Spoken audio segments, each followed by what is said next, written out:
बिस्मिल्लाहिर्रहमानिर्रहीम। अस्सलाम वालेकुम। आज की इस वीडियो में हम टॉपिक नंबर 7.4 पढ़ेंगे, सोर्सेज ऑफ ऑर्गेनिक कंपाउंड्स। तो ऑर्गेनिक कंपाउंड्स के जो मेन सोर्सेज होते हैं वो फॉसिल फ्यूल्स होते हैं। फॉसिल फ्यूल्स में कोल, नेचुरल गैस और पेट्रोलियम शामिल होते हैं। तो कोल क्या होता है? कोल एक सॉलिड फ्यूल होता है जो कि ब्लैक कलर का होता है और इसके अंदर कार्बन की मिकदार बहुत ज़्यादा होती है, ब्लैक कलर में होता है। और इसकी फॉर्मेशन कैसे होती है? जो डेड प्लांट्स एंड ट्रीज वगैरह हैं उनकी उसकी वुड के ऊपर जब बैक्टीरियल या केमिकल रिएक्शंस होते हैं तो उससे पीट बन जाता है। पीट एक फ्लफी सा ऑर्गेनिक मटेरियल होता है जो कि ब्लैकिश या ग्रेश कलर का होता है और ये मिट्टी के साथ मिक्स हो जाता है। और ये जब पीट जमीन के अंदर दब जाता है, इसके ऊपर और ज्यादा मिट्टी आ जाती है, तो मिट्टी की वजह से इसके ऊपर हाई प्रेशर पड़ता है और जमीन के अंदर वाली तहों में टेम्परेचर भी बहुत ज़्यादा होता है। तो हाई प्रेशर और टेम्परेचर की वजह से ये लिग्नाइट में कन्वर्ट हो जाता है और लिग्नाइट सॉइल के अंदर, ज़मीन के अंदर पाया जाता है। फिर और जब ज़मीन के अंदर ये धंसता जाता है तो हाई प्रेशर और ज़्यादा प्रेशर बढ़ जाता है। तो उस प्रेशर की वजह से ये लिग्नाइट बाइटुमिनस कोल में कन्वर्ट हो जाता है और फिर और ज़्यादा प्रेशर की वजह से ये बाइटुमिनस कोल एंथ्रासाइट में कन्वर्ट हो जाता है। तो ये फाइनल फॉर्म है कोयले की। इसके बाद हम देख लेते हैं कि कोयले की कार्बनाइजेशन या डिस्ट्रक्टिव डिस्टिलेशन। कोयला जो ज़मीन से हासिल किया जाता है वो खाम हालत में होता है और उसको काबिल इस्तेमाल बनाने के लिए उसकी कार्बनाइजेशन या फिर डिस्ट्रक्टिव डिस्टिलेशन की जाती है। कार्बनाइजेशन के लिए इस किस्म का सेटअप यूज़ किया जाता है। इस सेटअप में यहाँ पर इस ट्यूब के अंदर खाम कोयला रखा जाता है और उसको हीट किया जाता है तकरीबन 500 से लेकर 1000 डिग्री सेल्सियस पर। हीटिंग की वजह से लो बॉइलिंग वाले जो हाइड्रोकार्बन्स हैं वो एवोपरेट हो जाएंगे और वो एवोपरेट होकर इस ट्यूब के थ्रू इस बीकर में आ जाएंगे और इस चीज़ को एक बीकर के अंदर रखा गया है और इस बीकर के अंदर कोल्ड वाटर रखा गया है। तो वो जो वेपर्स इस ट्यूब के थ्रू इस ट्यूब के अंदर आएंगे तो वो यहाँ पर ठंड की वजह से कंडेंस हो जाएंगे। कंडेंस होकर कोल टार, कुछ वेपर्स गैसेस फॉर्म में ही रहेंगे और वो इस ट्यूब के थ्रू इधर से निकल जाएंगे तो उनको सिलेंडर्स में कलेक्ट कर लिया जाएगा। इसको कोल गैस कहा जाता है। तो बेसिकली खाम कोयले से हमारे पास 3 कंपोनेंट्स आए हैं।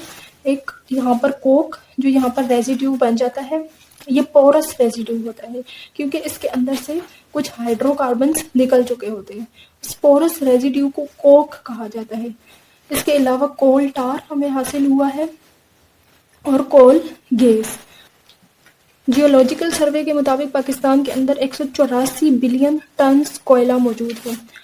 जो कोयला एक्सट्रैक्ट हुआ है उसमें से 80% जो है वो ब्रिक्स किल्न वगैरह में इस्तेमाल किया जाता है और बाकी 20% डोमेस्टिक पर्पसेस के लिए इस्तेमाल किया जाता है। इसके बाद जो सेकंड फॉसिल फ्यूल है वो नेचुरल गैस है।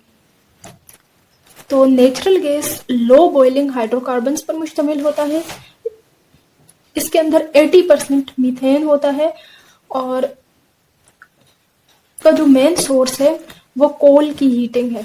यहाँ पर जैसे हमने इधर कोयले को हीट किया था तो हमें कुछ गैसेस मिली थी जिनको कोल गैस का नाम दिया गया था। तो इस कोल गैस को भी हम नेचुरल गैस के तौर पर इस्तेमाल कर सकते हैं। इसके अलावा डिकम्पोजिशन ऑफ ऑर्गेनिक मैटर, जो कि ज़मीन के अंदर ऑर्गेनिक मैटर कई साल पहले का दब चुका है, मिलियन ऑफ ईयर्स एगो, और हाई टेम्परेचर और हाई प्रेशर की वजह से ज़मीन के अंदर भी गैस के ज़खायर पाए जाते हैं। इसके अलावा यूज़ इसको कहाँ पर किया जाता है? तो पावर जनरेशन के लिए यूज़ किया जाता है। इसके अलावा डोमेस्टिक पर्पसेस में यूज़ किया जाता है। उसके बाद हम थर्ड फॉसिल फ्यूल पढ़ लेते हैं जो कि है पेट्रोलियम। तो पेट्रोलियम 2 वर्ड्स से मिलकर बना है। पेट्रो का मतलब होता है रोक और ओलियम का मतलब होता है ऑयल। तो इस वर्ड पेट्रोलियम का मतलब है रॉक ऑयल। इसको रॉक ऑयल इसलिए कहा जाता है कि ये रॉक्स के अंदर पाया जाता है।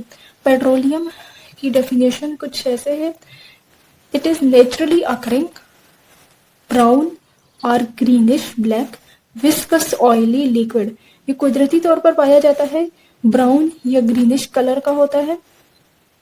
और विस्कस है, विस्कस मतलब गाढ़ा, विस्कस है, ऑयली है और लिक्विड फॉर्म में होता है।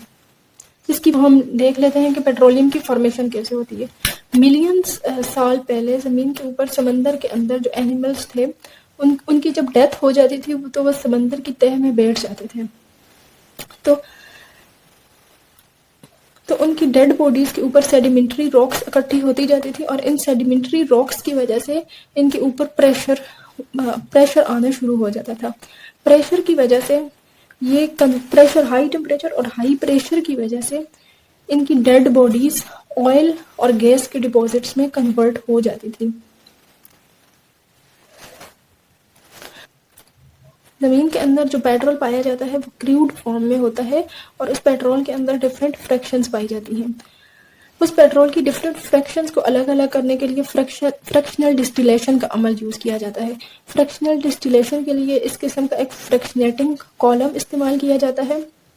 इस फ्रैक्शनेटिंग कॉलम को नीचे से हीट किया जाता है और इसके अंदर डिफरेंट रेक्स होते हैं डिफरेंट पोजीशंस के ऊपर।